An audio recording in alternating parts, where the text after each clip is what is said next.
Welcome to the refine your crypto screening process using the GridBot transactions indicator video.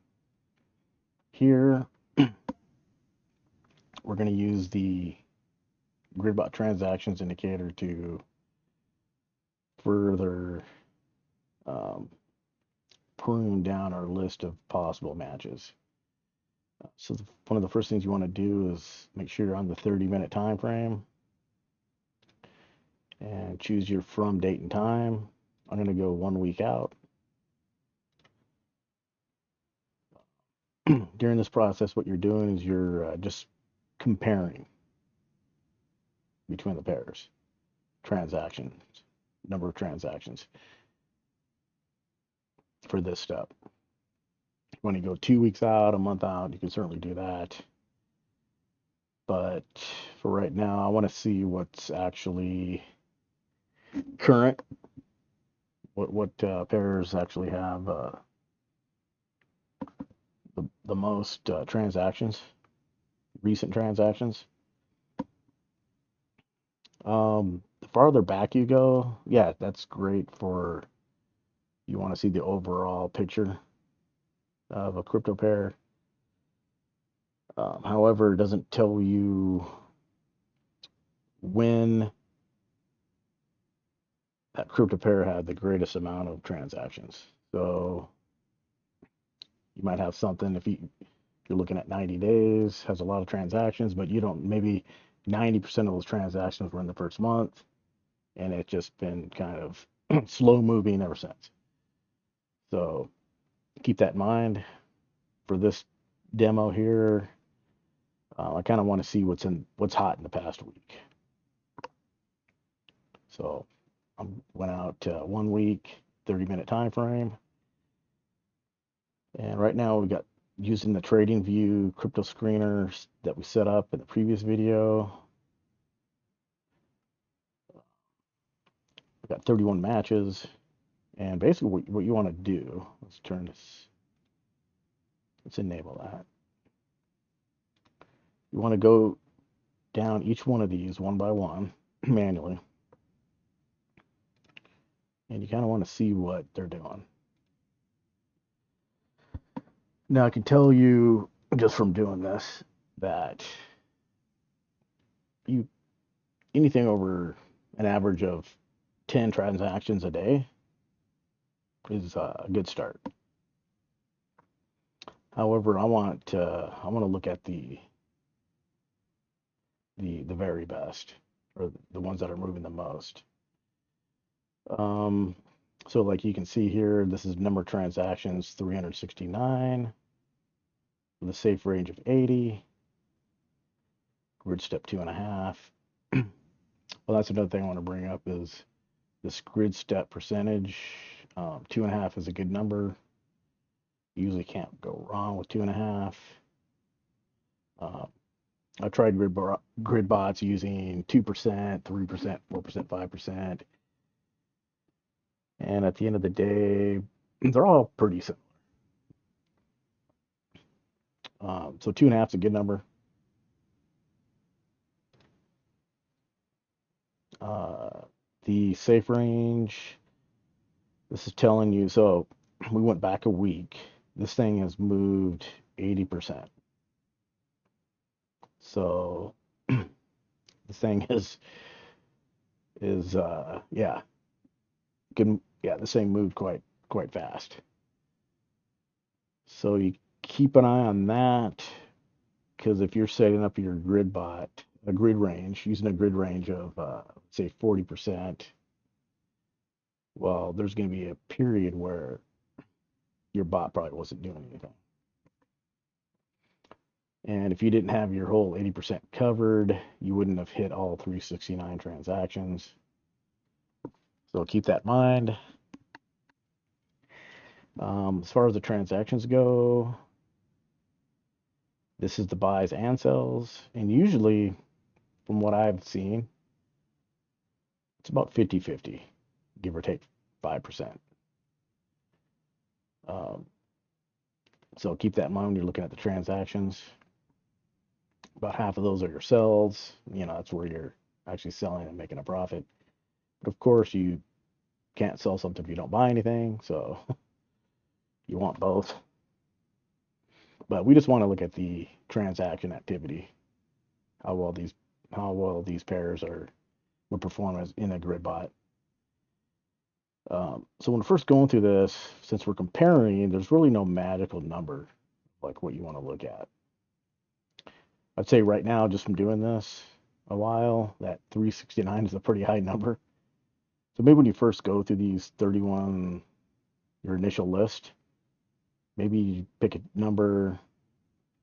And also depends on how many days you're going back to, right? For the week, um, I might choose like 200.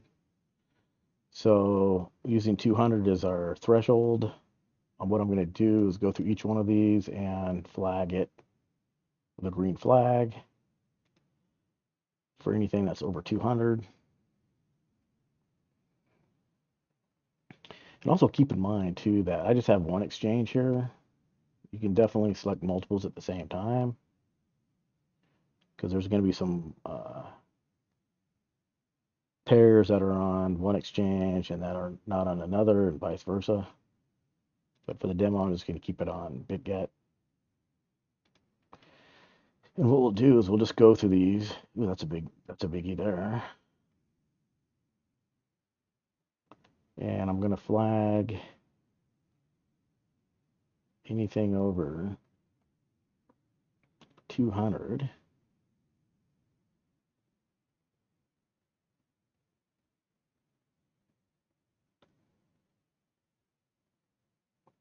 And what we'll do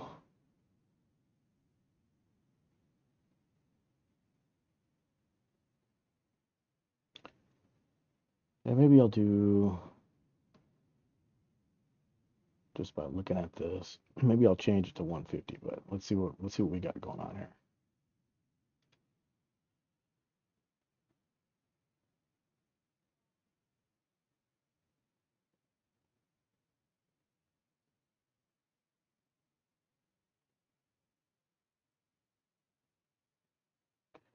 And you can tell these number of transactions, there's no correlation between the volatility or volume. That's why you can't go by those. I know most people that talk about grid bots, they always talk about volatility and volume, and that's not the whole picture.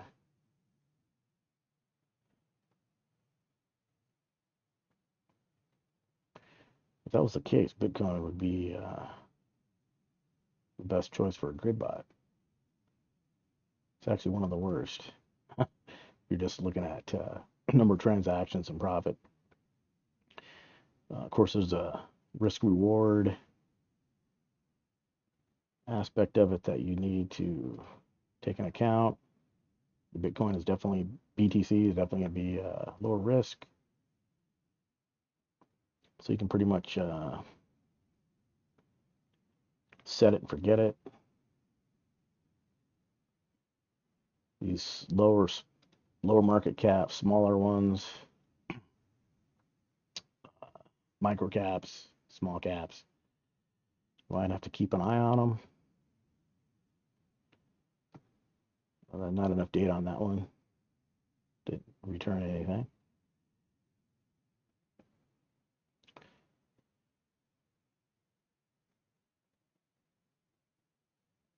So yeah, there's advantages to certainly choosing something that doesn't have a lot of transactions, right? Like Bitcoin, anything in the top 10, 20. Because the worst thing that's going to happen is if the pair um, lowers in price, you're just holding it, right? You're holding it. So if it's a pair that you want to keep anyway, well, worst case scenario, you just have more of that you're holding. So this is close to 200. We'll mark that one.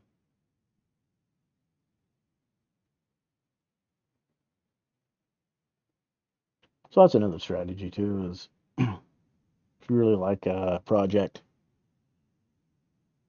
um, or if it's a coin that you want to hold anyway, well, might as well just set up a grid bot for it. No date on that. Because like I said, the worst thing that's going to happen is the price goes down, you'll just be holding more of that token. Yeah, this is close to 200. Yeah, mark that one. So that's the thing. So when the price goes up on your grid, you're going to be holding less of that crypto. If the price goes down, you're going to be holding more of that crypto. It's an easy way to remember that. So now that we have a few selected here that met our threshold, you just go up here and for the ticker, and you'll choose green, and there you go.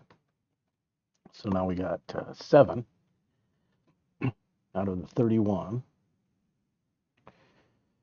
and that's pretty much for this. That's it for this step.